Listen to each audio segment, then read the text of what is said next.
Good evening, Facebook and YouTube. Welcome to another edition of the Mmb Live Show. I'm Angela Green, Executive Director of On Location Memphis. So we have a very special guest with us tonight. His name is Anthony Crawford. He's a native Memphian, and he's also a musician. He's pretty much traveled the whole world in his musical career. However, tonight he's here to talk to us about his journey into composing and the world of music licensing for TV and film. So we're very excited about having that conversation. And of course, we're going to have some industry film music news for you with my co-host Christie Taylor and the Mmb Live Track of the month.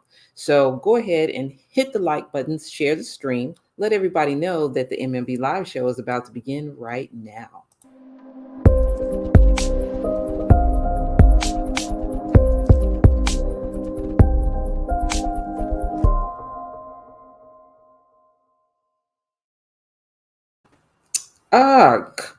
Good evening. Good evening. Welcome to November 2021. Yes, the year is almost out. I can't believe we're in November already. Honey, this year went fast. Super fast. And you know, the thing about the end of the year is that I know it's also creeping closer to my birthday month, December 30th. Oh, yes. Pin that. So, yeah. Thanksgiving, all those things, Kwanzaa, Hanukkah. Yeah, absolutely. Christmas and Christie Taylor's birthday. Yeah, plus Christie Taylor's birthday. Hey, that's a part of the holiday festivities. Yeah. Well, you got your pearls on. Okay, tell me about the pearls. Touch the pearls. No, it's just, moving into this, the winter months. I had to pull out the winter wardrobe. So I'm kind of easing into it. Okay. So this was my work clothes at the law firm, and I just didn't change. I said, well, we're just gonna go with the pearls tonight. Well, this is delightful. I'm super excited about our guest that you've already mentioned, Anthony Crawford, straight from the 901, living in La La Land for a nice little minute. But I will definitely tell you about my story with him that goes way back to our church roots. Okay. Church music circles here. But I know we've got some good music news, and I got some good Hollywood news, honey. Oh yeah, we actually do. Actually, earlier this month, I don't know if you read anything about it, but Tina Turner went ahead and bit the bullet and sold her catalog. Yes. She sold her interest in her catalog as well as the management of her name and likeness, which I thought that was kind of interesting. Well, how much money did she get for that? They didn't disclose that. They just, at this point, it happened. Yeah, at this point, she's like, hey, let me go ahead and cash out. She's hit 80 years old? 81. Yeah, she's like, okay. Yeah. And, stars of her caliber and in her age bracket, they're saying this is a part of their estate planning. I even heard that Dolly Parton is considering it, and she has like over 3,000 songs within her catalog, but everybody, they'll pay all the money just for the one. Just for the one. I will always love you, Whitney Houston. Absolutely. So yeah, so I thought that was kind of interesting, but not surprising. Like I said, many people are doing that. They were starting to do that. Even people who were not in the legacy stage during the pandemic, people were liquidating their intellectual property. So, but they were saying it was still all a part of estate planning. Okay. Is the reason why they were, moving in that direction. Another thing, also one of her contemporaries, Cher, I just read maybe mid-October, they were saying that she actually filed a lawsuit against Sonny Bono's widow for wait a minute. Yeah, because most people don't know that after so many years, a songwriter can actually request to cancel their publishing contract agreement. And so many artists, and it's several years, so many artists that are in the 1960s, 70s who have hits, they are now doing that. They're basically retrieving their publishing rights back, and they're sending those notifications and canceling those agreements. So and once again, estate planning. She's done that. Okay. She's done that as far as the publishing is concerned, but I guess they also included the agreement between Cher. So when Sonny and Cher divorced, they had an agreement with each other. They was going to split the writers and the publishing and all this stuff. And their contention is, hey, yeah, you can cancel it with them, but you can't cancel the agreement that we had that was a part of our divorce settlement. So there, of course, Sonny Bono's widow, she's like, well, hey, let's take this offline, to the private, to the back channels. Have your attorneys my attorneys. Yeah, like have your attorneys be my attorneys. Right. But I understand. So yeah, so that somebody announced that. Well, they saw the filing because she filed it in court and someone picked it up and they were talking about it. So, but I don't know if you remember a couple of shows back, I mentioned NFTs.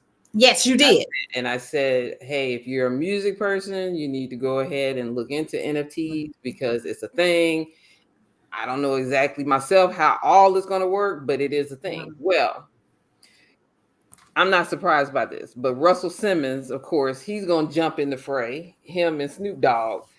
They have a whole line of NFTs called the Masterminds of Hip-Hop that they have released.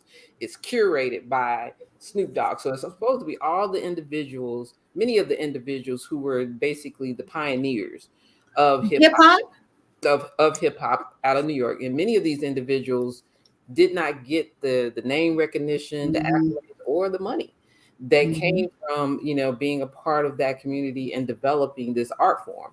And so he got together with Snoop Dogg because they wanted to do something for some of these individuals who are still living, because many of them are, they're seniors now, 60s probably, 60s and up, yeah. 60s and up. Many of them have already passed on. So he said before they pass on, we want to see if we can capture some of this for them. So they have a whole curated line of NFTs that they have put out, and they are putting them on the blockchain and they're selling them. And so they've been going around talking to different groups about this collection. It's about, basically, and I was on one of these Zoom calls where he was talking about it, and I asked the question, I said, okay, what are we purchasing? He said, you're purchasing history. And some of it will include music that has never been released. So, see, of course, I have to do my homework because I understand that NFTs are based on cryptocurrency. The question that I'm still trying to understand, particularly in the art world, like you said, art pieces, music, intellectual properties, like, is this almost like in Second Life where you go into a virtual reality and enjoy the music or art? That's the part. Is how do you consume NFTs? And that's probably another discussion that we can do on the Art Tour Club live streaming. Yeah, that's definitely another discussion. But NFTs, non-fungible tokens, basically are like collectibles. They're a way to turn digital assets into unique, one-of-a-kind assets that can be identifiable and owned. And so that's what that is. And then once you go into how do you consume it, what's a part of it, and it's so much.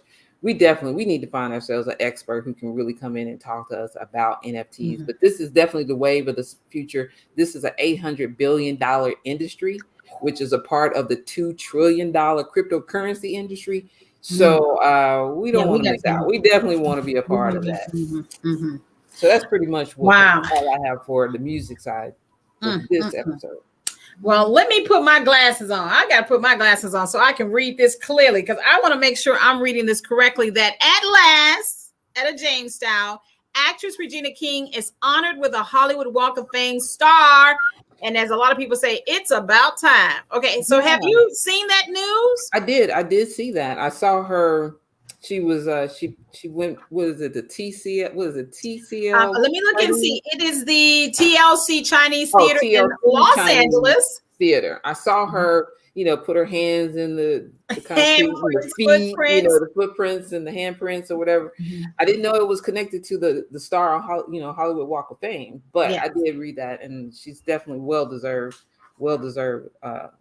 and long time coming for that matter. A very long time coming. So in addition to the fact that, you get your handprint, your footprint, you get your signature, you get your star. And of course, people were talking about just how joyous, the occasion was. Ava DuVernay was on point there. Also, she was cute. She was so cute. Pink dress. And, actually, she's promoting a movie that's on Netflix, which is a great segue as we celebrate her finally getting her star. She's in the new Black Western. Okay, let's go back. Remember earlier this year, we were talking about who's going to win the streaming wars, remember? Well, I believe Netflix has won. I really do, because they are dropping so many hits. I'll talk about the one I binge watched over the weekend, but Ava DuVernay connected to the new Black Western, The Harder They Fall, and Regina King is in there along with Idris Elba, some really great Delroy Lindo, Lakeith Stanfield, just a host of amazing talent. And it was produced by Jay-Z. He was one of the producers. And that is basically hitting Netflix this week, November the 3rd. And it is basically following a Black cowboy story. I'm loving the fact that a lot of Black Westerns are coming to light. Now, the other thing that Netflix is winning in November is Halle Berry. Okay, now I don't know if you follow her on Instagram, but first of all, she's looking really, really good, 50 plus. She's physically fit, emotionally all there. And she directed and starred in a Netflix movie that's going to be dropping November the 24th called Bruised. Okay, I did see that. But it's so funny because on Instagram, I don't know, I guess there's a new Catwoman coming out. Oh, yes. And so I saw this cutest little video where they had this woman walking and everything, and she's coming out here looking like, what? And, and they were like, yes, 17 years ago. Yes, and that's the young lady who was dating one of the Migos that reminds me of Cardi B. She herself is an actress, singer, rapper, Saweetie. I think I say her name correctly, but she's gonna be the new Catwoman. So I like the fact, Eartha Kitt is probably, somewhere smiling, like, okay, keep it going. And speaking about keeping it going, I gotta give some love to FAMU.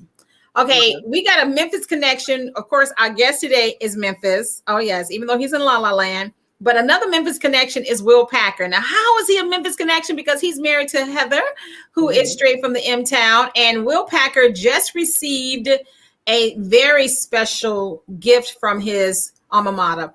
The Will Packer Performing Arts Amphitheater will now be a part of the John S. and James L. Knight Foundation Plaza. Wow. And let me tell you, he was so geeked about it. I love the videos. First of all, follow these people on social media.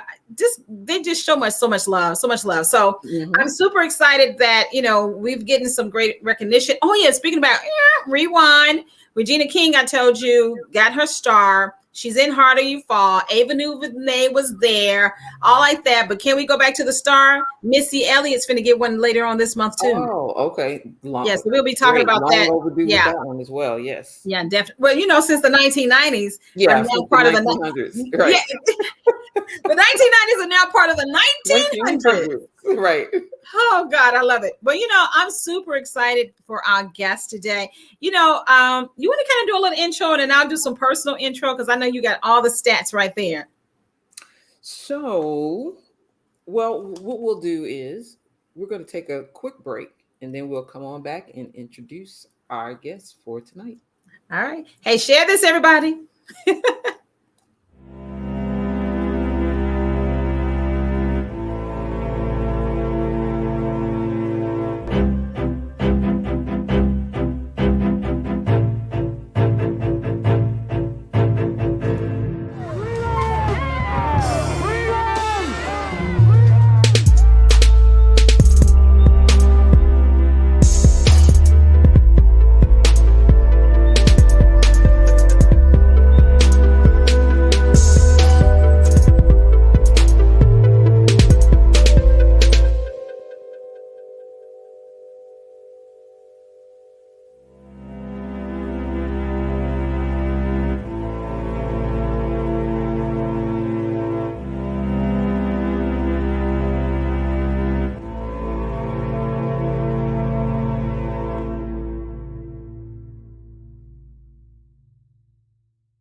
I love that commercial. I do too. And of course, I love it for so many reasons. First of all, Quilly TV is a great, digital network, and you can get it all across platforms. But I also love the fact that Deshaun is from Memphis. Absolutely. The founder of Fairly TV is from Memphis. So shout out to her.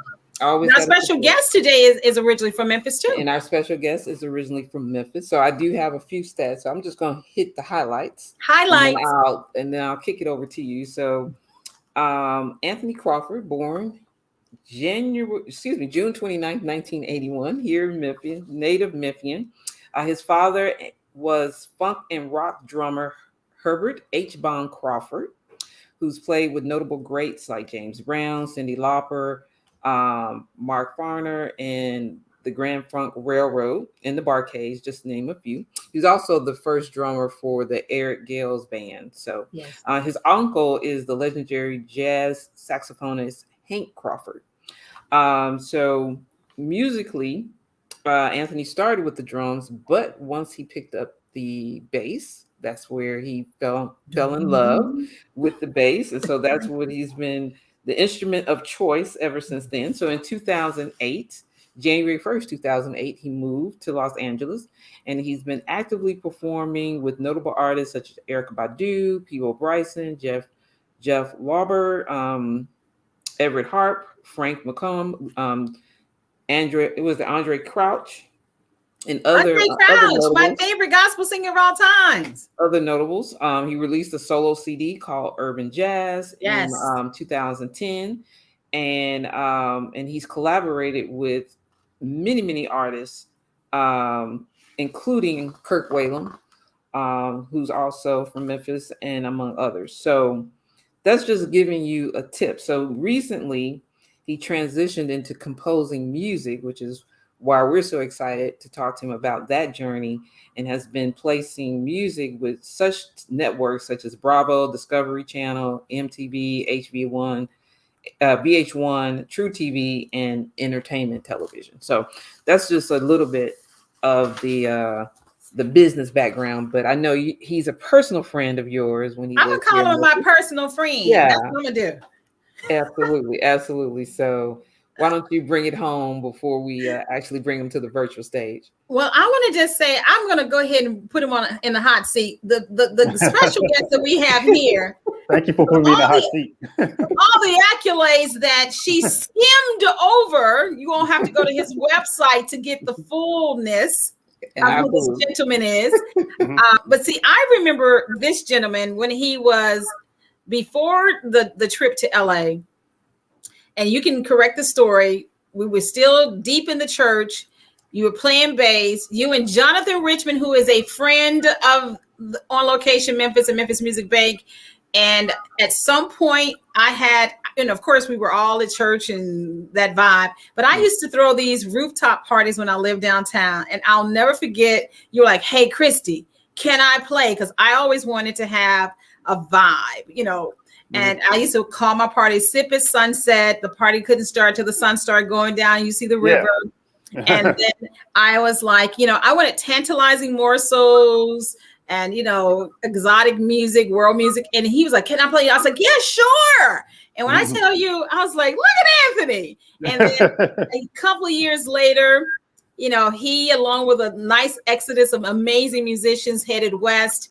And over the years, it's been delightful to see your journey. Of course, you already had deep roots in the industry, but I'm so grateful that you are still a family friend, and to know that you are venturing into music, placement, scoring has just been a delight. So I'm a hush up because Angela got a lot of questions for you, but do you want to say anything, you know, to your M-Town 901 right quick?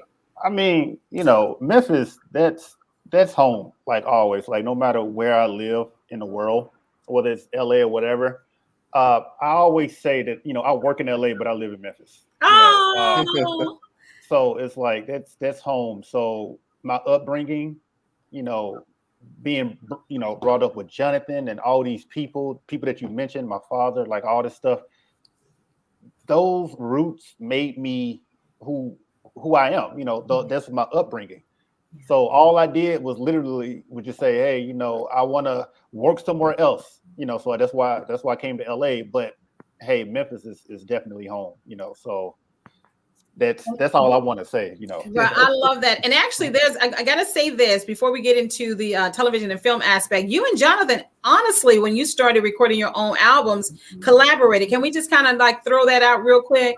Yeah, I've been a fan. I mean, although I've known Jonathan personally for so many years, like I've always been a fan of Jonathan.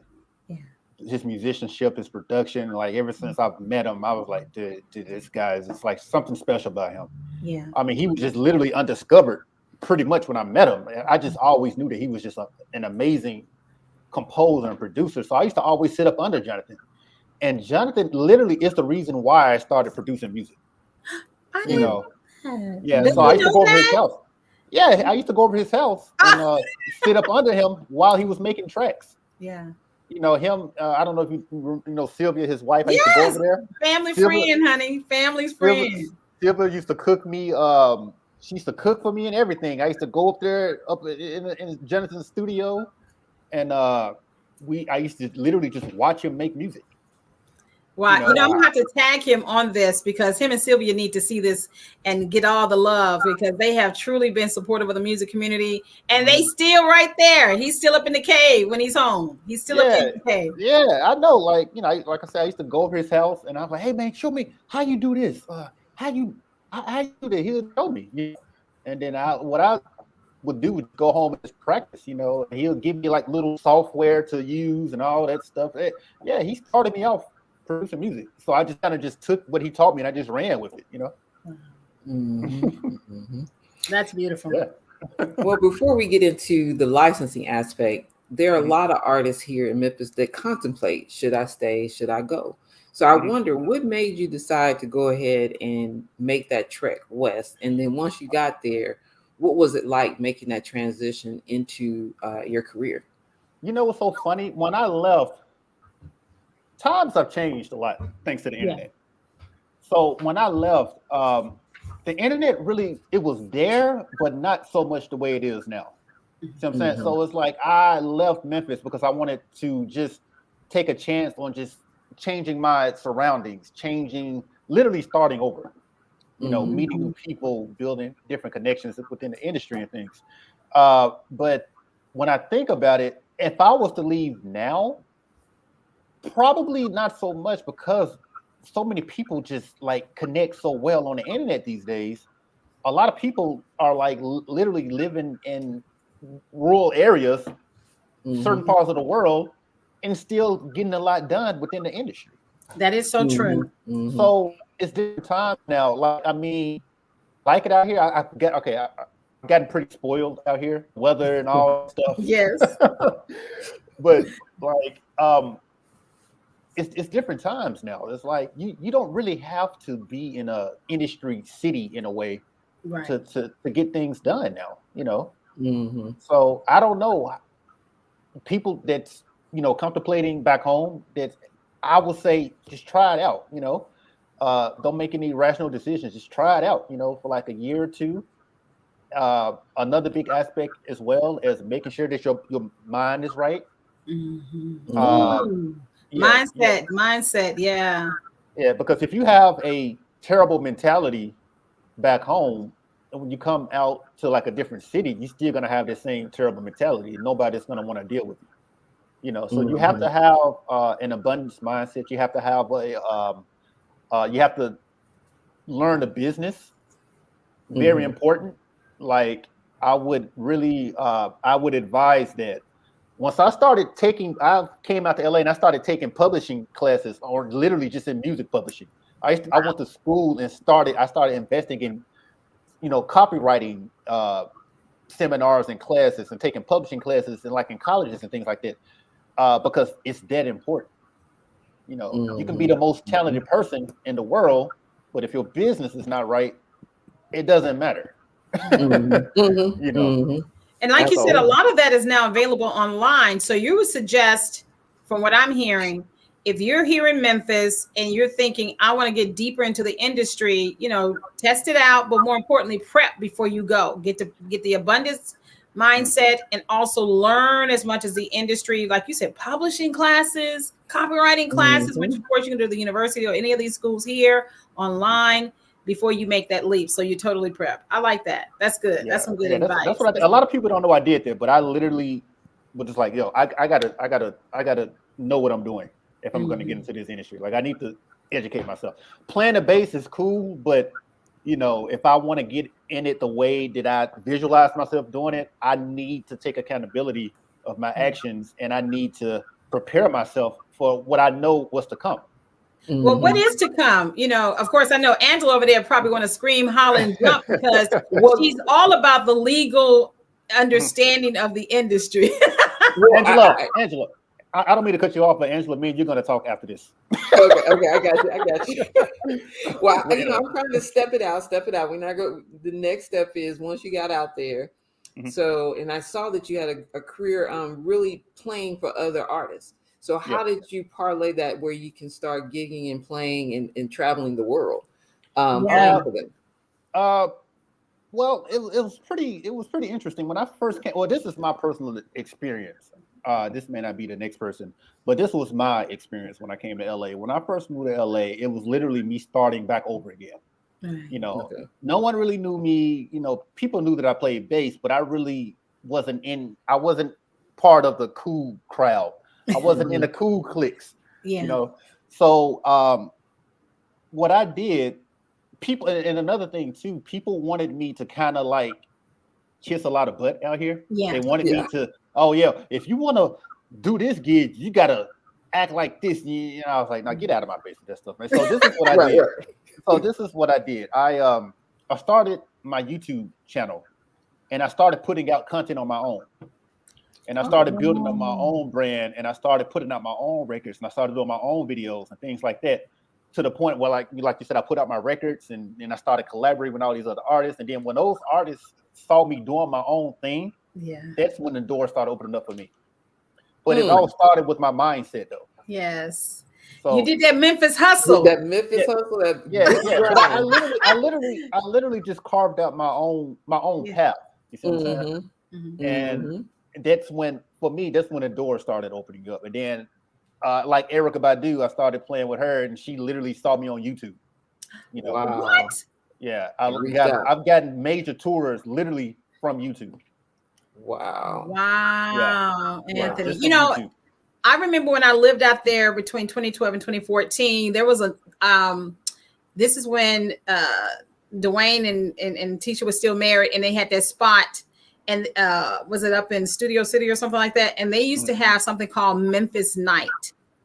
Oh yeah, I know what you're talking about. Yeah. I was like, y'all came out here like that. It was called like the Z Lounge or something like that. I know what you're talking about. I know what you're talking about. Wow. Another thing too, I want to say, we take this for granted, but people in the industry really respects Memphis. A lot. Absolutely. A lot. The response that you would get, like coming, like me being in LA, and I would see, once you say Memphis, people, it's like literally automatic respect. Like they're like, oh my God, like Memphis this, Memphis that, y'all guys are so. But it's like back home, we don't really look at it like it because we're there. Yeah. But people respect Memphis. People respect Memphis. So yeah. I remember, Anthony, I was at a film festival, international, people all over the world.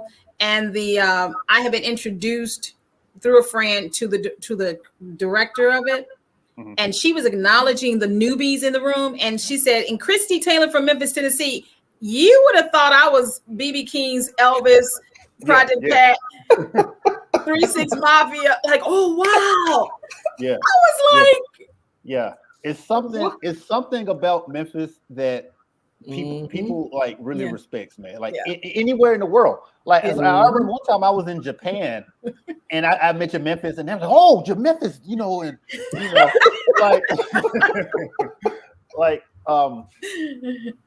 it's something like it's just something in the air there. Like it's like the talent there is impeccable. Like the minds, the young musicians, the creativity, the creatives that's coming out of Memphis, like second to none.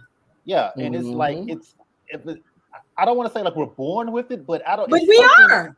I think you all are. I mean, I'm not from, but it is in the water. It is in the air. It is in the energy. Memphis is a magical, people who are not from here and we get together and whisper, we like, they don't know. This is a magical city. Like it literally is a magical place. And if you can tap into that force, into that energy, into that light, that's when you get the, you know, the stars like yourself. I literally have this joke, you know, when, you know, you get around other musicians from other cities who are also, you know, fabulous, like the people from, you know, Minneapolis and stuff, or Detroit. I'll say, nah, y'all, we have the baddest musicians in the world, because you literally could come here, take a band from a church loft, like somebody just come in, collect a whole group of musicians and go on the road the next day. Yeah. And it's authentic. It's real. Like it's not no smoke and mirrors. It's literally you can take a group of guys, just put them in a room. Yep. And it'll sound like you in some big show. Yeah. Like seriously. Like that's just how it is. And I always say, I say they come to Memphis to get their bands. Everybody comes to Memphis to get their bands. Yeah. Absolutely. Yeah. Wow, this is good. New Genesis. Okay, you were out there at the same time. The guys from New Genesis exited that way. A couple of other great singers. Of course, did you get connected to any of the actors and fashion designers who are also from Memphis out there? You know, that's not my world, but I did come across a few people from Memphis that was like in acting. Yeah. But then I would see them from Memphis. I'm like, really? And then I would April Hale is one. April Hale, this is what I was thinking of. I was like, and I've been following her on social media for the longest, but she was doing all these things, and then I was like, I didn't even know her. You know what I'm saying? But she's doing a thing, and it's a lot of other people, like people, because a lot of people that I'm just not in that world, but I see like what they're doing. And it's just amazing stuff, you know. Okay, last person I got to bring up before Angela gets to her next one is Donald Hayes. When I was out there, I went to a hole in the wall somewhere near between Baldwin Hills and somewhere, and it was more guys in the band than it was people in the audience. I said like that. It was a hole in the wall. Yeah. And I looked and I was like, is that Donald Hayes? Because, you know, he left straight out of college. But, you know, like Derek Jackson, Donald Hayes, there's certain people you just worship the ground and walk on. Yeah. And I asked the waitress, I said, is that Donald Hayes? She's like, I don't know. And so when they took a break, I said, could you ask him? And he made his way over. And I was in a moment like, oh. And I said, Donald Hayes? I said, I'm Christie Taylor. And you know what he said to me? What? He said, oh, I heard you were out here. I was like, huh? Because there's a Facebook group too, Memphis and LA Facebook groups. And he was like, yeah, I heard you out here. And he said, you're doing film, right? I was like, yeah. Yeah, man. Donald is the OG out here. He's like everybody's uncle from Memphis, man. It's like, yes. He scored my short film Smile. So now we got to get another short so you can score it. Yo, let's do it. Let's do it, man. Well, that's a good segue. Donald is doing his thing out here. Yeah. You know. That's a good segue. So how did you decide to make that transition to add composing and sync licensing into your repertoire? When I was working on my second record, it was produced by this guy. He's actually a film composer as well. And I never would have thought that he was like really deep into it the way he was. I mean, he told me that he was like, oh yeah, you know, I do TV, but I didn't know, I didn't know the extent of which he was doing it. Yeah. But he's also an amazing music composer and a music producer as well. So he produced my record. He helped me produce my last record. And so after we did the record and we released it and things like that, he started to invite me to his house, and we started like he just started kind of showing me the ropes of like just music licensing, because he knew that I did a little production, but I saw what he was doing, and then I was like, yo man, like so you know, show me the stuff you doing and stuff. So like, and then he showed me all the stuff that he's doing, and I mean at the time he was doing like, I mean, just so many TV shows and movies and commercials, and I mean the list just goes on. Like he told me, like whenever he get his royalty statements, it's just hundreds and hundreds and hundreds of pages every quarter. He doesn't even look at it. It's just so much stuff that he does. And then he was like, yo man, you know, he said like every day is it's like thousands. His music is getting played at least thousands of times every day on television. It's some show, some commercial, like somewhere. So he said he just been doing it since like the late 90s. He just constantly writing music. Constantly writing music. He's like just consistently, like nonstop. You know, so it like, of course, something like that would intrigue my interest. I'm like, okay, so like, you know, tell me like what is the process of this? What are you doing? So I would see what he's doing, things like that. So I literally just like, oh, you know, I can do this. So I just started trying it myself. And I got to tell you, it wasn't easy for me. You know what I'm saying? Like it was a different lane from what I was used to.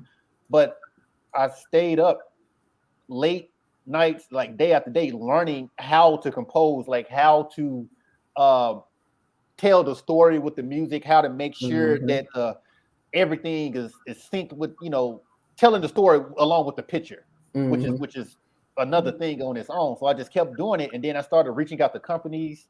I started going to seminars and conventions around LA and meeting these different music supervisors and blah blah blah. And I did that for a few years, and then stuff just slowly started to take off. You know what I'm saying? And I must say, the more I did it, the more I was realizing I didn't know, so I would teach myself. You know, so and a lot of banging myself on the wall, because, you know, I would send it to these companies. They're like, no, this is not what we're looking for. And I'm like, well, why? You know, and it is like, you know, it's a learning process, you know. So now it's to the point where someone can send me a brief. I'm like, okay, I know exactly what to do. And I send it to them, bam, it's there, you know. Yeah. So it's like, it's a learning process, but it was only because I like applied myself and I changed my mindset. I'm like, okay, I need to not think like a bass player, but think like a composer. Like, what is this director looking for? What is this TV producer looking for?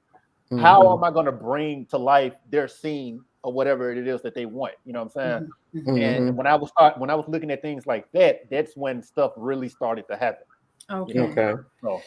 So did you find that you had to build those relationships with the music supervisors in order for things to take off? Yeah, it's relationships, and also you have to be good. You know, there's no way around it. Like, you have to know what you're doing.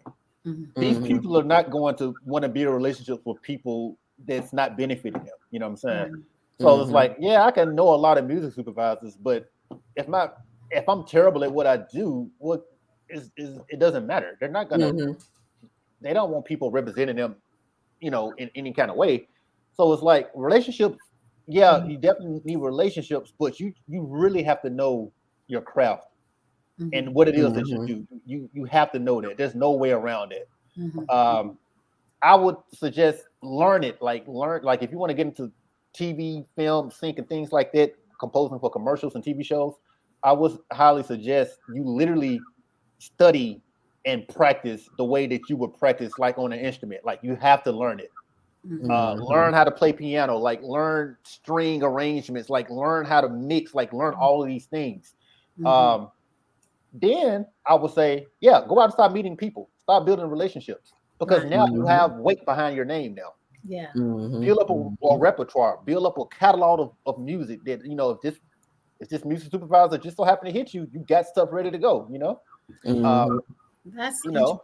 So Anthony, would you advise a person, because and I know, you know, Angela would tell you more about what the Memphis Music Banq does, and maybe there's some specific advice. So are you almost like you came and created your own reels, like you would take scenes and just play to them and create? I've done it all. I've created reels. I've created like tracks with no picture at all behind them, but the music would tell a story. So I would literally put, oh yeah, this song is great for this type of scene. And it'd be like a car chase scene or something like that.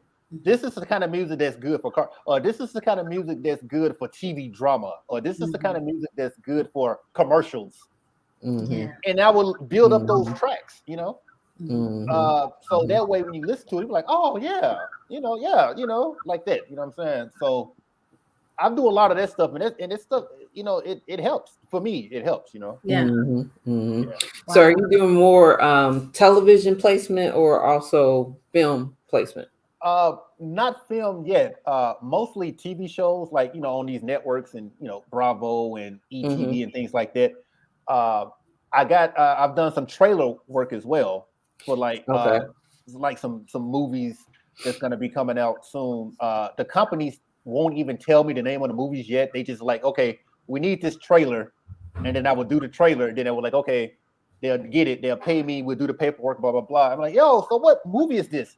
Oh yeah, we don't have the information yet. Oh, okay. Of course they have the information. Yeah. They just don't want stuff leaking. They just don't want stuff leaking. Like, like, oh yeah, it's for this movie, then they don't. It's a lot of legal stuff too. So hopefully I know what trailer stuff I've got in place. And then also I've been pitching for video games. That's the area we really want to get into. Yes. Yeah, video games. I mean, it don't even have to be like just. I mean, it could be like literally a game that you can play on the phone. Like, yeah, just stuff like that. I'm so glad you're bringing out the different ways that music is used, because oftentimes we're thinking, like you said, trailers for movies, as opposed to that's the video game that we play, but downloading from the Apple Store. That's residual income. That's residual. Music is such a universal thing. Like, you can literally use it to sell anything. Like, you can literally watch, and I know you know this, like you can watch a commercial and sometimes just by the way the song sounds, it'll put you, if you want to buy something, if you want to feel sad, if you feel happy, like if you feel like you want to go out and rob a bank, just by the way the music sounds. Yeah. So that's one of the things about horror films. Horror films out of all movies, in my opinion, and high dramas, you understand the power of music. High dramas and horror films, in my opinion. I love it. Every time I watch TV, I'm always listening to the music. I'm listening to the music, but not even looking at the acting. I'm like, oh, okay, why are they playing that? Like, why are they going there? I'm like, okay, that's pretty interesting. Wow. That's how I watch movies. Okay, let me say this. Action films also, but they tend to use more sound effects, not just music. Yeah, sound design type stuff. That's really big too. And I'm into that stuff. I'm into sound design. Okay, break down sound design, because now you've thrown something new to us. Sound design is like you're taking like weird tonal sounds, like piano, right? But then you're making it sound like synthetic. You're making it sound like metal and like all kinds of stuff, but it still has notes. You're literally designing crazy sounds. I guess within like something that's normal, but that's a trend now. A lot of people are looking for sound design music. I know a lot of science fiction movies. Yeah, all that stuff. Any electronic music, like Transformers, like there's a lot of sound design type tracks. Those action movies. I wonder. I wonder whoever did the Matrix 4, they probably got paid. Okay, let's talk about money. Okay, that's what. Now we're not trying to get in your business. Just give us a range of what the payments be for a typical license. So a typical license, it depends. It depends on the client that's looking for the stuff. Like if it's a commercial, of course, I mean, it could be thousands of dollars. Like it could be like crazy. I've gotten requests like a commercial looking for like a 3-minute song and they're paying like 100 G's, but then it could be as little as like a few $1,000s, the trailer that I did, the only trailer that I've done so far, I mean, it was only just a few $1,000s. You see what I'm saying? I mean, but that's coming because I'm not really that known in that industry like that. I'm kind of like in the industry, I'm kind of like a no name, but still, once you notice, like once you get in, and you start building, you know what I'm saying? And it just depends. And then the royalties from those TV shows, that stuff, I mean, like that stuff could just be like a few dollars or just a few cents. But the thing is, this is what makes it like the reruns, other networks picking up those shows and getting played. It just builds, like those pennies build. And I personally know people, they have literally built a whole fortune off of a penny here, a penny there, a penny there, a penny here. And they've been doing it for like 10 plus years, something like that. And then to the point where they're millionaires now off of pennies, Wow. you know? Mm-hmm. So it's like, it in a way, it seems like, oh my God, like you can't, but dude, like that's what influenced me, because I personally know people that literally build up their whole entire network from, you know, a couple of cents here, a couple of cents on this show, a couple of cents on this, and then those shows just constantly building. Wow. And then, you know, years down the road, that's literally your retirement. I'm so glad you said that, because okay, let's bring it back to most singers, musicians, creators. We have been trained to be the artist. And what you're talking about is so deep in the layers of the industry. It's like a penny. I ain't signing no deal for a penny, you know, because we're looking at that level of artistry. But what you just said is there are more people making millionaire status off of the penny deals than the artist who's getting that one contract. I'm gonna tell you something right now, man. Independent artists, right? Yeah. Like I was telling you, the internet is literally changing everything now. Like it's changing everything. You have literally artists that signed to major record deals, right? Yeah. They're signed to major record deals. And then you have other artists that's over here. They are handling their own marketing. They're handling their own, they're putting out the stuff themselves. They're investing money into their own careers. They're booking their own shows. And they're better than the major label artists sometimes. That's true. Because that's so true. They're not in debt. They don't have to pay back these high advances. They're not in these 360 deals. They're not, they don't have these crazy publishing deals, whereas some label over here owns their publishing for the next 40 years.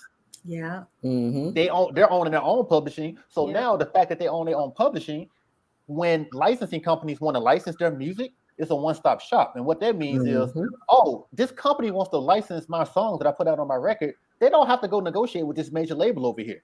They can just go straight to me, because I own my publishing, I own my rights, and I own my copyright. So they're more likely to come to me and just do a one-stop shop. And then sometimes that licensing deal may pay maybe like, I don't know, 10 grand or something like that, 20,000 typically. But at the same time, if they would have went over here to try to negotiate with this major label artist, they probably the artist 50 to 100,000.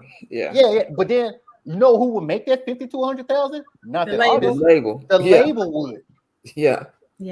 Absolutely. The label would. That artist, because you got to keep in mind that artist is paying back that advance. That's that correct. Publishing advance that they gave them. That's right. And a lot of times, so publishing advances are ridiculous on top of interest.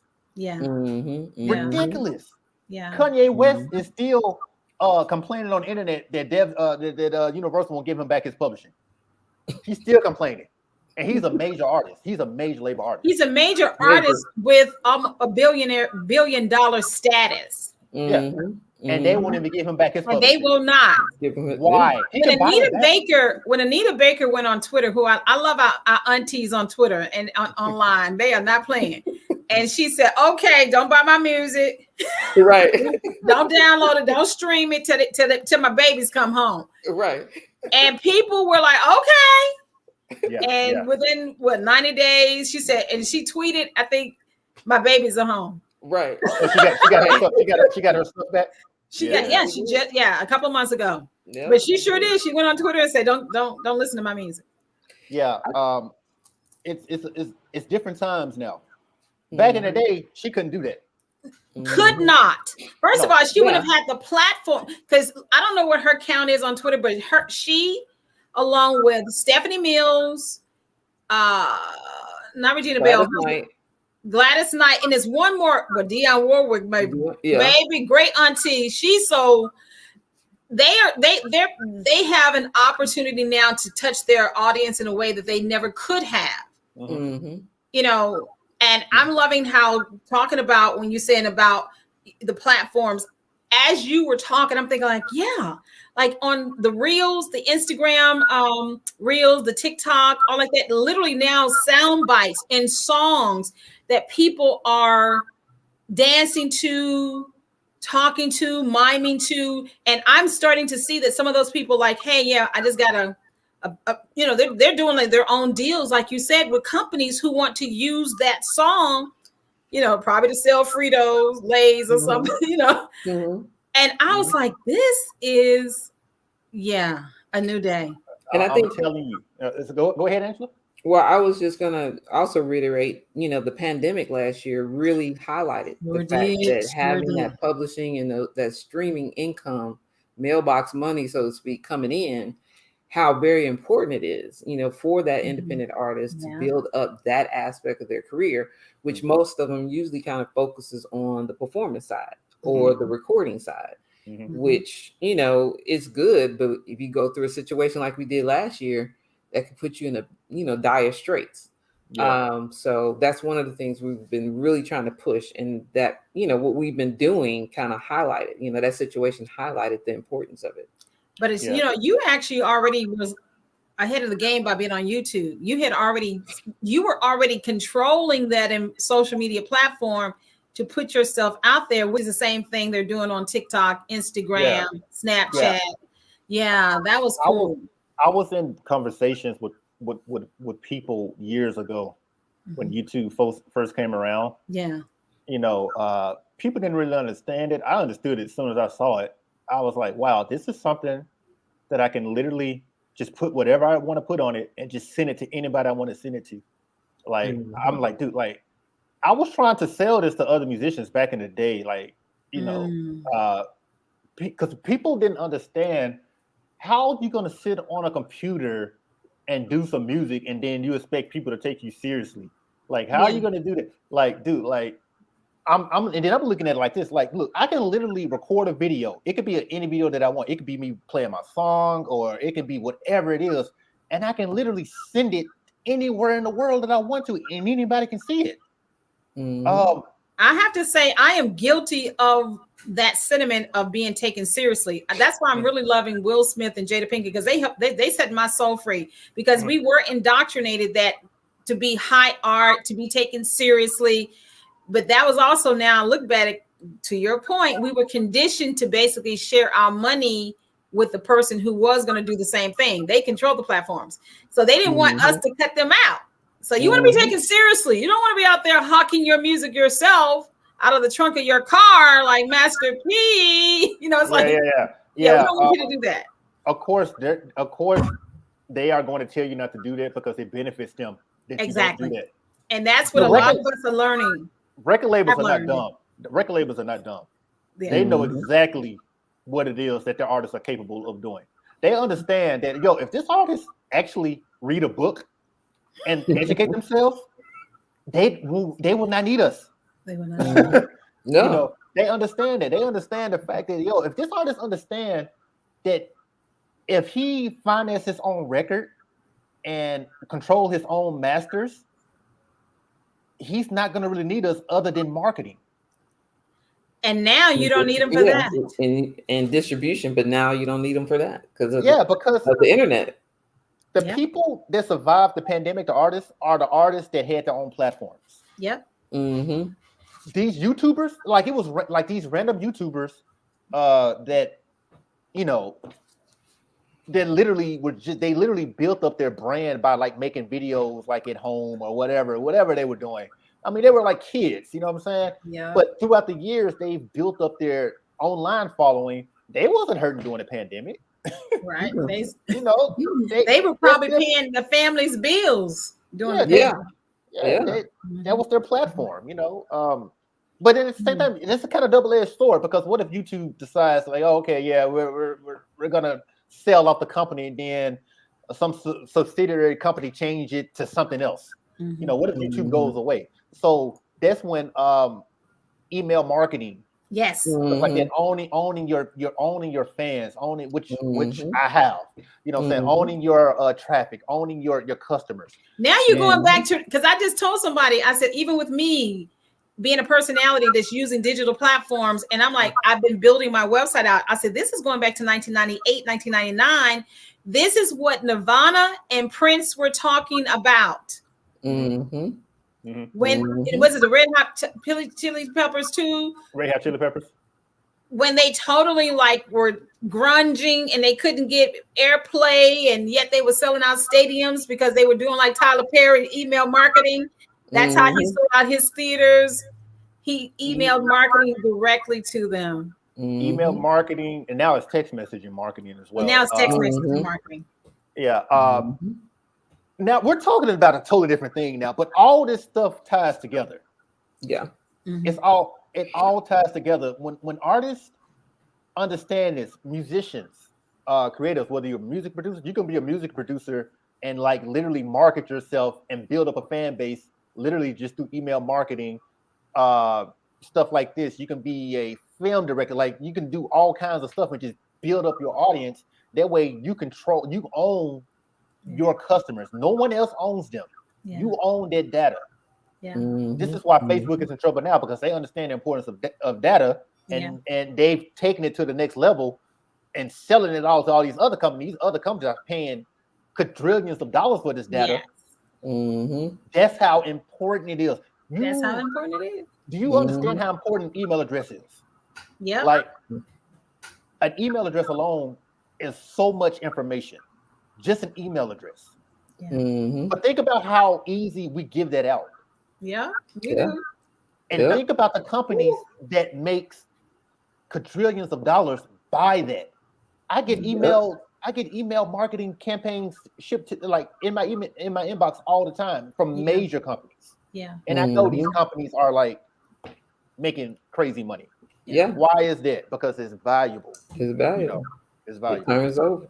And and like you said, it all ties in, because what we're talking about is the digital age. It's talking about finding new ways to monetize your gift, talent, and ability. And here you are, a musician from a legacy family in the music industry who moved from the drums to the bass, moved from the church band to the LA bands. And then you were like, wait a minute, y'all making money even another kind of way on TV and film.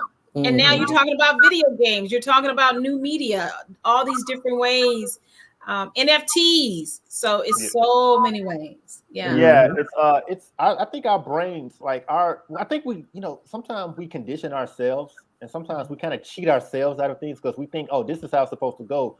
Well, this is how it goes now, but tomorrow it's not going to go like that. It's going to be something totally different tomorrow. So absolutely, you got to be either keeping up or you got to be ahead of the curve. You have to be able to. That's adapt. good. You got to keep up or ahead of the curve. You need a T-shirt that says that. Anthony says. Anthony says. Oh, I like that. Yeah, you need to do that. Anthony says. And then, we'll wear it. Yeah. Well, wow, this has been delightful. This has been a pleasure talking. I hope you hang out with us for the rest of the night. Yeah. I hope, and another thing too, I hope people that's watching this, I hope they get some value from this as well. Absolutely. I mean, I'm telling you, I'm sharing things that millionaires have shared with me. I was about to say, this is a master class, and hopefully if anybody's watching like right now, drop a question, make a comment. This is a master class you didn't have to pay for. So share this right now with a family member, friend, reshare this, make this go viral, because when I tell you Anthony Crawford just put y'all on all the game that he has 2008 to 2021. That's how much he just saved you. Like I said, this is straight. I'm literally telling you what successful people are telling me and sharing with me on a daily basis. Because I have mentors as well, and all my mentors are people that I inspire to be like. You see what I'm saying? And this is the stuff that they preach all the time. Like, and it took me a while to understand it, because I'm like, no, this is it can't. Like, no, you can fight it all you want, but the more you fight it, the far back you're going. You need to go ahead and just accept this is the way it is, and and just roll with it. If you're gonna be in this industry, you might as well just be in it. Be all the way in. Be all the way in. Neck deep, submerged, underwater. Yeah, definitely. Well, I'm inviting you right now to join our tour club. so that you can get in there with us and our members, and we can do a deep dive. you know what I'm saying? Do a real deep dive. Yeah, we need to have you on the panel. Yeah, moderator panel. Yeah, definitely. Well, I have enjoyed you thoroughly, Anthony Crawford. I know she has. She's gonna be over there inside. I was in Memphis, but I hate that I missed you when you was here. But I'm so glad that I have met you now. I'm coming back, man. Yeah, and so we're definitely looking forward to that. So anyway, we're going to. Oh, we have Sandra. Thanks for the info. What's up, Sandra? Sandra's husband is Dwayne Wilson is one of our Mmb composers, and she helps him with his business. So she nice. I know she's taking this all in, so she can take that right back to Dwayne and let him know, hey, this is the next steps that we need to take. As a matter of fact, can you tell Anthony before just in case he has to leave, a little bit about the Memphis Music Banq? I know we're going to do our amazing commercial, but somebody might be watching and they're like, wow, this is great information. And yet Anthony is like, well, what is the Memphis Music Banq? So the Memphis Music Banq is a music licensing website for television, film, and other visual media. It's a program of On Location Memphis. We're essentially teaching artists how to protect their music, prepare their music for licensing, and then we turn around and seek out licensing opportunities for them. Also developing composers. So really teaching them and really being an advocate for them to add composition to their repertoire as far as their talents. And so we launched in 2019. And like I said, the 2020 pandemic just basically reiterated and put a stamp on what it is that we were trying to tell artists that they needed to add this. We're not saying don't do the live performances, but you do need to add this. In 2020 basically illustrated as to why they needed to add it. And so that's what the Music Banq is. That's what it's all about. That's what we've been doing. We've had a couple of successes as far as opportunities for our artists to compose music for film. We've had placements in commercials and things. And actually, this next commercial that we're about to play is one of our placements that ran from the Tennessee Film Commission. They licensed music for this commercial for the Mask Up Memphis campaign. So that's what it's about. We're steady growing. We're in the process now of building relationships with people like yourself, music supervisors and such, so that we can get more opportunities for licensing opportunities. So these artists, they're learning how to do this while they're also making money. So the people who have music in the bank, when we license the music, they're also getting paid off of those licensing opportunities. And then we're providing a service for independent filmmakers, so they're able to get quality content that's legally sound and reasonably priced. And so that's essentially, in a nutshell, what the Memphis Music Banq is all about. Well, hey, I want to deal with you guys. I was about to say, we can, get a couple of your tracks and have you be an ambassador for the Memphis Music Banq. Hey, I'll build with you guys, like, for sure. I'm all about that. Like, I'm all about that. I've built with a few companies that started off, and I helped build with them. I'm all about growing, and growing with people. That's, especially my hometown. Like, I'm all about that. So, I think it's amazing. Thank you, and thank you for joining us tonight. Yeah, I'm gonna stick around. Okay, thank you. All right, excellent. So here we go. There are simple ways to fight COVID-19. Practice social distancing. Stay at least 6 feet apart. Wash your hands often with soap. And most importantly, mask up. All right. That was our commercial placement right there for the Mask Up Memphis campaign. That was Rowdy, who presented that track for that commercial, and it ran regionally on television here. So right at the end of the pandemic, 2020. So it was pretty cool. So now what we're about to do, Anthony, is move into our Mmb Track of the Month. And so every month we essentially highlight a track that's in the bank, and we tell about the composer, and then Christie kind of gives her thoughts on where this music could be placed. And so maybe you could do the same. I'm going to say, I'm going to put this on him today. Yeah, I'll throw my salt in, but I'm going to let him do the full seasoning. Okay, I'll give this a shot. Okay. All right. So the Mmb track of the month is Urgent by Algorithm. And Okay. I'll start playing it here.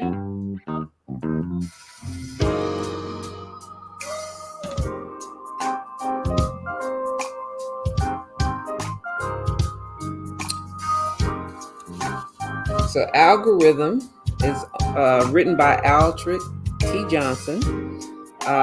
He's a songwriter. He pens most of his music for his wife, who's a gospel, jazz, R&B artist. This song, Urgent, actually has been licensed by NBC Universal for The Tonight Show featuring Jimmy Fallon. So that was a highlight for them. He's also co-written the theme song for the internationally syndicated Loretta McNary show. And he's worked as a professional marketing copywriter for a Fortune 500 company for 10 years. So, and he's also worked directly and indirectly in the radio industry for over 15 years. So that's Al Johnson, the owner of Algorithm Publishing. So where would you all see this? First of all, it's a nice little groove.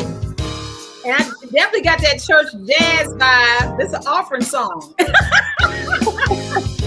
So where would, like, as far as like television, like where would I hear it? Yeah, where would you place this? What do you think? It sounds like it was something that would be probably getting played, like in a background of like a party or a social gathering. It sounds like something that would be on the radio, like while people are like talking. Yes. You know what I'm saying? That's what it sounds like to me. Mm-hmm. It's really good for it's really good for like speaking, like a speakeasy, like a bar bistro. Dialogue. I think dialogue will go well on this because there's not too much going on. Mm-hmm. You could probably even let this be like a cover that the quote unquote band is playing in a scene. Yeah. While the action is going on, I love spy movies. So you know what I'm saying, a black spy movie, and you have a band that's playing like three guys. Yeah. Mm-hmm. Yeah, we got a bass right there. Okay. Okay, come on, bass. Yeah. And you I don't know. I see like a party. I see like a party going on, and like people are like, because I can see dialogue going on too, but I can hear this like in the back. Mm-hmm. A lot of great breaks in that. A lot of nice movement. Yeah. Mm-hmm. And you said this was already featured where? Actually, they used this. The Tonight Show used this song on. The band played it for when someone was coming out they were introducing someone, and they brought them out to the stage, and the band played the song. Yeah, that's what I could feel. I could actually feel a band would actually play this live. Mm-hmm. Yeah, this is good. So how many songs does he have in the band? Al has 2 tracks that's in the bank, Urgent and one other track. I don't remember off the top of my head, but he has 2. And what genre is we'll this? get a few more. What genre is this? This is Alfred Johnson. If it sounds interesting to you, this is Urgent. You can go to his page on the Memphis Music Banq. There's a button there. You can license it. Build the license in 3 easy steps. All right, then. Let's give it up for our guest judge today. Yay! I like that. One of the things too I like, and I think Anthony, this is really cool about the Memphis Music Banq, is the fact that it really is built for Tennessee musicians statewide. They can deposit music into the bank, and as well as if you're Memphis born and bred, you can get your stuff in the bank. You're an ambassador. But it's really also something that independent filmmakers, visual content creators, game developers worldwide can tap into. So if you got some independent film friends, Somebody's making like you're trying to get into video games as well. This is one of the places. Yeah. And the price point is very, very, very budget conscious. We'll just say reasonable. Very reasonable. Reasonable.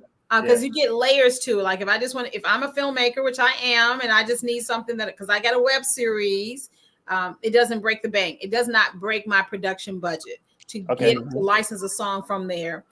As opposed to, so it's very affordable, extremely affordable. And for those who may be music creators, you're like, well, is it a good choice for me? I think it is because the price point, what you call the percentages, is in your favor. Percentages are in their favor. It's an opportunity to learn in a protected environment. You maintain ownership and control of your copyright and publishing. You're just essentially hiring us to administer those rights that are needed for TV and film. So we put a lot of thought into it so that it could be the educational tool that it needed to be, and just allowed us to open that door. Our goal is for everyone who comes through the Memphis Banq to at one point in time get to the point where they no longer need the Music Banq. They are fully managing their publishing. They're like you. They're out there grinding like you. We've launched them off into the world of sync, into the sync world, and they're making money. And they don't have to be with us. They may leave a track or two with us, just to help us out. But they don't necessarily have to come through the bank. But that's our goal, to open that world up to them and let them know how it works and how to navigate it and how to make money from it. So, and so just for a little bit more information, we're going to let you see the Memphis Music Banq commercial to give you more details. Which is also a song from the bank. Cool.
That's the Memphis Music Banq. Some talented people, man. You're right. Talented people, man. So who did that track? Rowdy did that track. He did the commercial that they featured for the Mask Up, and he also did that one. Now, one of the things, Anthony, one of the reasons why Angela tapped me is because, first of all, I've been in music for a long, long time. Most people don't know that I was singing and stuff before I ever did radio. But because I also did media, hosting, and then, of course, I am a produced screenwriter. So when she told me about this idea and she was like, I've been working on the Memphis Music Banq, but now I need to start connecting with the filmmakers. So we came up with an amazing idea, a collective called the Memphis Music Banq Mixer, or the Mmb Mixer Competition. And it came into being right before the pandemic. We had a good about 6 or 7 events. And then we went virtual during 2020. And now in 2021, we are going to be back in person. But guess where we're going? I know you can't guess. It's Nashville. We're going on the highway. We've been wanting to go to Nashville because, like I said, this is statewide. So we're going to have our first out of Memphis mixer competition for 2021. And there it is. About it. Yes, and I'm hosting. Yes, hosted by yours truly. So we're gonna be at the Franklin International Indie Film Festival. That's where we're gonna be. It's gonna be November 13th, 4:30 p.m. And so we're gonna be there for the weekend, and we have everybody back live.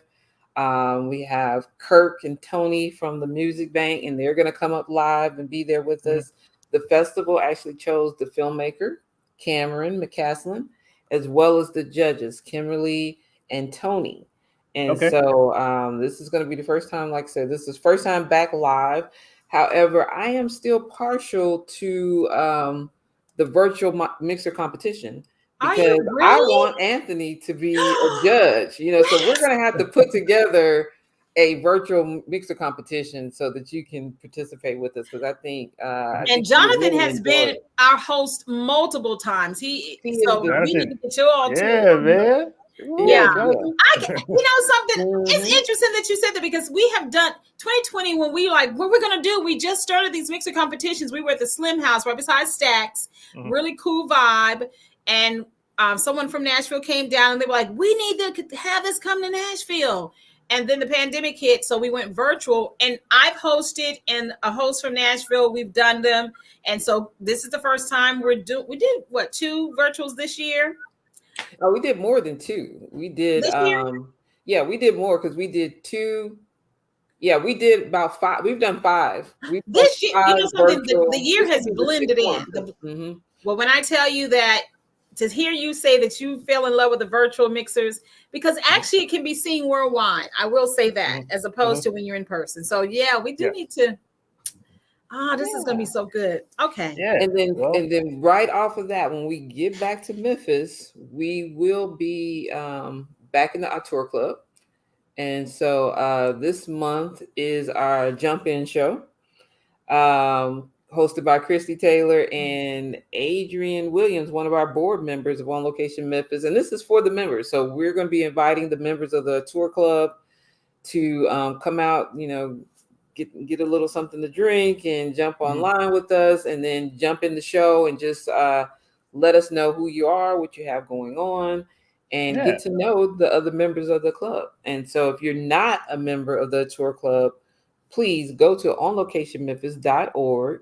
Click the tour club and just submit your application so that see if you are eligible to join. We are definitely this club is open to filmmakers worldwide and music creators in Tennessee. And right now we're in the beta phase, so you can get in at least for a little while before we start, you know, have to put a little charge on it. But right now, you know, you can get it for right free. now. You know, it's like back in the day when you go to the club, they said free until 10. Right. It's free until 10. So get in before 10 o'clock. Trust. You got some time on it. Wow, this has been delightful. I have thoroughly enjoyed tonight. Thank you, Anthony. I enjoyed you guys too, you know. Yes. Wow. I enjoyed you guys too, man. I'm about to stay in touch. Like, you guys got to let me know. This is done. This is a done deal. You are officially a part of the family. Altair Club, we got to get your profile up and running. Put all your stuff on there, all your creds, so they'll know we got legit people in the way. Let's get it going. Like, and I think the most important thing is let's just build. Like, I mean, what you guys are doing is amazing to me. Like, I love things like that you know, people that just helps their community, and it helps people help their community, and just help people grow. You know what I'm saying? And the thing is, to me, I like it when people they grow, they get to a certain point, and then they just take off. They just take off. You know what I'm saying? I love that stuff. So I think what you guys are doing is going to be like a foundation of a lot of people to like really get the stuff going. You know? Yeah. So that's what we want it to be. Yeah. So I guess Christie, this wraps up another MMB Live show, don't you think? I think it does. You know, if it was one of my shows, I would be like, can you get your bass and play real quick? But since I don't want to overstep Angela's, you know. Yeah. But do you have your bass? Wait. But just in case you got the bass nearby. Dude, that bass is packed up somewhere. Okay, where are you going next? So what you got going on next before we go? Well, I mean, speaking of bass, I mean, I have a show coming up. I have to go to Mexico next week. I'm doing a festival out there. Okay. But as far as television things like that, I'm talking with some music supervisors right now. I'm talking with this one music supervisor. He's the director of the music supervisor here in Los Angeles, the Supervisors Guild, actually. And so I'm working with this guy, you know, trying to get some stuff going. So I'm constantly every day I'm working. So hopefully I'll have some type of updates. I'm like, oh yeah, you know, this right here took off or whatever, and then I can share with you guys. And you know, this is good. Going, Yay! you know? Wow. Well, hopefully you'll stay on a few seconds when we wrap up the show, because we just got a little housekeeping to do at the end. Okay. So just hang out. So okay. I'm done. I've had a good time. Welcome to November. And please, for those who have watched this, please share this with your social media fam. And if anybody watches the replay, please make sure you follow Anthony Crawford. Anthony Crawford, he's Googleable. Follow him on all his social media. Check out his website. Like we said, we only skimmed the surface of this amazing man's journey in the music industry and now television and film. All right, y'all. And once again, he's from the 901. Represent. 901. All right. Good night, everyone. All right.